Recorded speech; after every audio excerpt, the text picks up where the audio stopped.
ಇನ್ನು ಕಾಂಗ್ರೆಸ್ ನಾಯಕರ ಶಕ್ತಿ ಪ್ರದರ್ಶನಕ್ಕೆ ಸಾಕ್ಷಿಯಾಗಿದ್ದ ಮೈಸೂರಿನಲ್ಲಿ ಇವತ್ತು ಬಿಜೆಪಿ ಜೆಡಿಎಸ್ ನಾಯಕರು ಅಬ್ಬರಿಸಿದ್ದಾರೆ. 7 ದಿನದಿಂದ ಪಾದಯಾತ್ರೆ ನಡೆಸಿ ಇವತ್ತು ಮಹಾರಾಜ ಕಾಲೇಜು ಮೈದಾನದಲ್ಲಿ ಸಮಾರೋಪ ಸಮಾರಂಭ ನಡೆಸಿದ್ದಾರೆ. ದೋಸ್ತಿಗಳ ಈ ಸಮರಕ್ಕೆ ಸಿಎಂ ಸಿದ್ದರಾಮಯ್ಯ ಕೌಂಟರ್ ಕೊಟ್ಟಿದ್ದಾರೆ.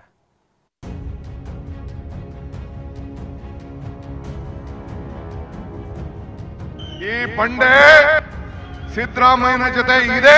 ಆ ಬಂಡೆದೇ ಸಮಸ್ಯೆ ಸಿದ್ದರಾಮಯ್ಯನಿಗೆ. ಸಿದ್ದರಾಮಯ್ಯನ ಮನಸ್ಸಲ್ಲಿ ಗೊತ್ತು ಯಾರ ಜೊತೆಲಿದ್ದಾರೆ, ಯಾರ ಜೊತೆಲೇ ಇದ್ದಂಗೆ ಸುಮ್ಮನೆ ಮುಖವಾಡ ಧರಿಸ್ಕೊಂಡು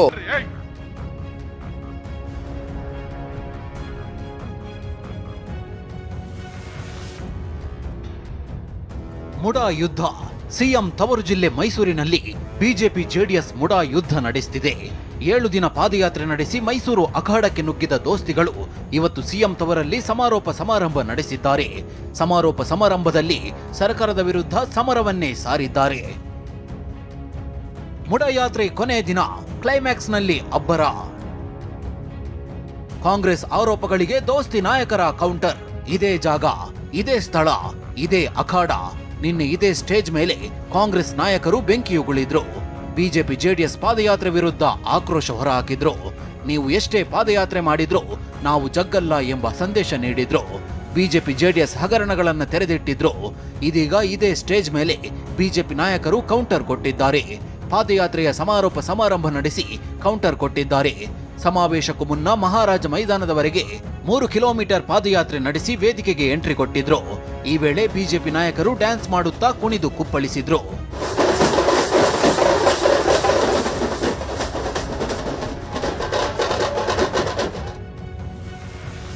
ಫ್ಲೆಕ್ಸ್ ಕರಪತ್ರಗಳ ಮೂಲಕ ಕಾಂಗ್ರೆಸ್ಗೆ ತಿರುಗೇಟು ಕೊಟ್ಟ ಜೆಡಿಎಸ್.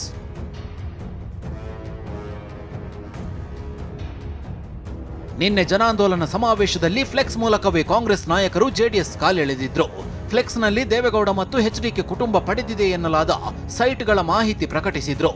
ಇದಕ್ಕೆ ಕೌಂಟರ್ ಕೊಟ್ಟಿರೋ ಜೆಡಿಎಸ್ ಮೈಸೂರಿನ ರಸ್ತೆಯಲ್ಲಿ ಕಾಂಗ್ರೆಸ್ ಸರ್ಕಾರದ ಹಗರಣಗಳ ಫ್ಲೆಕ್ಸ್ ಹಾಕಿದೆ. ನಾವೀಗ ಮೈಸೂರಿನ ಮಹಾರಾಜ ಕಾಲೇಜು ಮೈದಾನದ ಹೊರಭಾಗದಲ್ಲಿದ್ದೇವೆ. ನೀವು ನೋಡ್ತಾ ಇರಬಹುದು ಇಲ್ಲಿರುವಂತಹ ಫ್ಲೆಕ್ಸ್ ಅನ್ನ. ಸಾಮಾನ್ಯವಾಗಿ ಏನು ಜನನಾಯಕರ ಭಾವಚಿತ್ರಗಳು ಫ್ಲೆಕ್ಸ್ನಲ್ಲಿ ರಾರಾಜಿಸ್ತವೆ. ಆದರೆ ಈ ಬಾರಿ ಏನು ಒಂದು ಆಡಳಿತ ಪಕ್ಷ ವಿರೋಧ ಪಕ್ಷದ ಒಂದು ಮಾಧ್ಯಮಗಳಲ್ಲಿ ಬಂದಂತಹ ವರದಿಗಳನ್ನು ಬಿತ್ತರಿಸುವಂಥದ್ದು ಮತ್ತು ಫ್ಲೆಕ್ಸ್ ಮಾಡುವಂಥ ಕೆಲಸವನ್ನು ಮಾಡಿದ್ರೆ, ಇದೀಗ ಏನು JDS ಮತ್ತು BJP ಸಮಾವೇಶ ನಡೀತಾ ಇದೆ. ಸಮಾವೇಶದ ಹೊರಭಾಗದಲ್ಲಿ ಈ ರೀತಿಯಾದಂಥ ಫ್ಲೆಕ್ಸ್ ಅನ್ನು ಹಾಕಲಾಗಿದೆ. ಈ ಬಂಡೆಯೇ ಸಿದ್ದರಾಮಯ್ಯಗೆ ಪ್ರಾಬ್ಲಮ್ ಎಂದ ನಿಖಿಲ್ ಕುಮಾರಸ್ವಾಮಿ. ನಿನ್ನೆ ಸಿಎಂ ಸಿದ್ದರಾಮಯ್ಯ ಜೊತೆ ಇಡ್ತೀನಿ ಅಂತ ಗುಡುಗಿದ್ದ ಡಿಕೆ ಈ ಬಂಡೆ ಸಿಎಂ ಜೊತೆಗೆ ಇರುತ್ತೆ ಎಂದಿದ್ರು. ಇದಕ್ಕೆ ಕೌಂಟರ್ ಕೊಟ್ಟಿರೋ ನಿಖಿಲ್ ಕುಮಾರಸ್ವಾಮಿ ಆ ಬಂಡೆಯೇ ಸಿದ್ದರಾಮಯ್ಯಗೆ ಸಮಸ್ಯೆ ಅಂತ ಕುಟುಕಿದ್ರು. ಕಲ್ಲು ಬಂಡೆ ಅಂತ ಹೇಳಿ ಮಾಧ್ಯಮದವ್ರು ಹೇಳಿದ್ರು. ಕಲ್ಲು ಪ್ರಕೃತಿ, ಕಡದರೆ ಆಕೃತಿ, ಪೋಷಿಸಿದ ಸಂಸ್ಕೃತಿ. ಈ ಬಂಡೆ ಸಿದ್ದರಾಮಯ್ಯನ ಜೊತೆ ಇದೆ. ಈ ಮಾತನ್ನ ಈ ಸಂದರ್ಭದಲ್ಲಿ ಹೇಳಲಿಕ್ಕೆ ನಾನು ಬಯಸ್ತಾ ಇದ್ದೇನೆ. ಆ ಬಂಡೆದೇ ಸಮಸ್ಯೆ ಸಿದ್ದರಾಮಯ್ಯನಿಗೆ, ಬೇರೆ ಇನ್ಯಾರ ಸಮಸ್ಯೆ ಇಲ್ಲ. ಸಿದ್ದರಾಮಯ್ಯನಿಗೆ ಪಾಪ ಈ ಜೊತೆನಲ್ಲಿದ್ದಾರಲ್ಲ ಕಾಂಗ್ರೆಸ್ಸಿಗರು ಕೆಲವೊಂದು ಜನ ಬಂಡೆ ಅಂದ್ರಲ್ಲ, ಆ ಬಂಡೆದೇ ಪಾಪ ನಮ್ಮ ಸಿದ್ದರಾಮಯ್ಯನಿಗೆ ಸಮಸ್ಯೆ. ಅದು ಸಿದ್ದರಾಮಯ್ಯನಿಗೆ ಭಾಳ ಚೆನ್ನಾಗಿ ಗೊತ್ತು. ನಿನ್ನೆ ಹೇಳಿದ್ರಲ್ಲ ನಮ್ಮ ಉಪಮುಖ್ಯಮಂತ್ರಿಗಳು ಮಾತಾಡ್ಬೇಕಾದ್ರೆ ಜೊತೆಲಿದ್ದೀನಿ ಅಂದರು.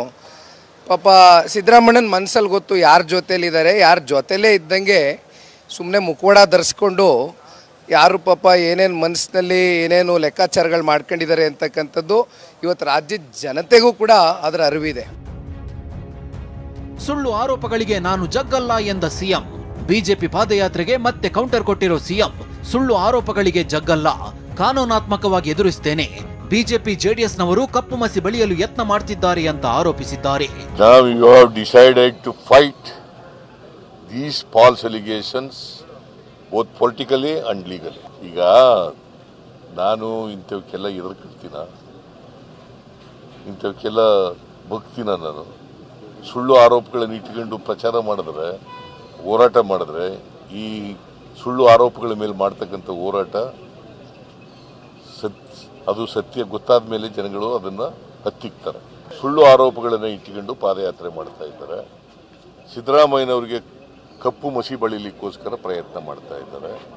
ಈ ಸರ್ಕಾರವನ್ನು, ಜನರ ಆಶೀರ್ವಾದದಿಂದ ಬಂದಿರತಕ್ಕಂಥ ಸರ್ಕಾರವನ್ನು ಡಿಸ್ಲಾಡ್ಜ್ ಮಾಡಲಿಕ್ಕೆ ಪ್ರಯತ್ನವನ್ನು ಮಾಡ್ತಾ ಇದ್ದಾರೆ.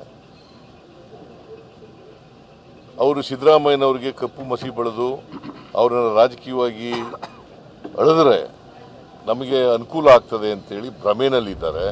ಇನ್ನು ಮೈಸೂರು ಚಲೋ ಕೇವಲ ವಿಜಯೇಂದ್ರ ಮತ್ತು ನಿಖಿಲ್ಗೆ ಲಾಂಚ್ ಪ್ಯಾಡ್ ಆಗಿದೆ ಅಂತ ಸಚಿವ ಪ್ರಿಯಾಂಕ್ ಖರ್ಗೆ ಕಾಲೆಳೆದಿದ್ದಾರೆ. ಸಚಿವ ಎಂಬಿ ಪಾಟೀಲ್ ಸಹ ಬಿಜೆಪಿ ಕಾಲದ ಹಗರಣಗಳು ಏನಾಯಿತು ಅಂತ ಪ್ರಶ್ನಿಸಿದ್ದಾರೆ.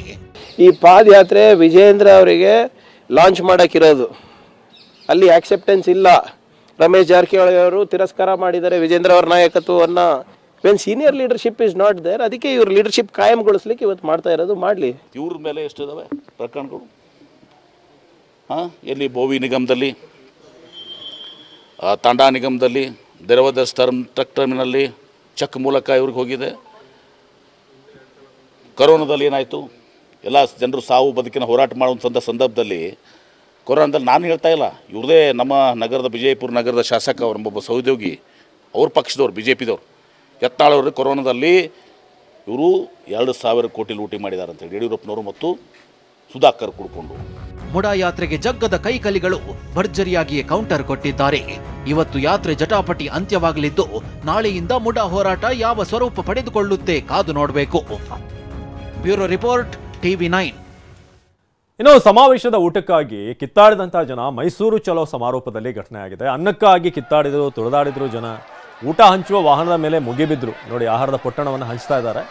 ಆದರೆ ಊಟದ ಪೊಟ್ಟಣ ರಸ್ತೆಗೆ ಚೆಲ್ಲಿ ತುಳಿದಾಡಿದ್ರು ಜನ. ಒಬ್ಬರ ಮೇಲೊಬ್ಬರು ಬಿದ್ದು ಕಿತ್ತಾಟ ಆಯಿತು.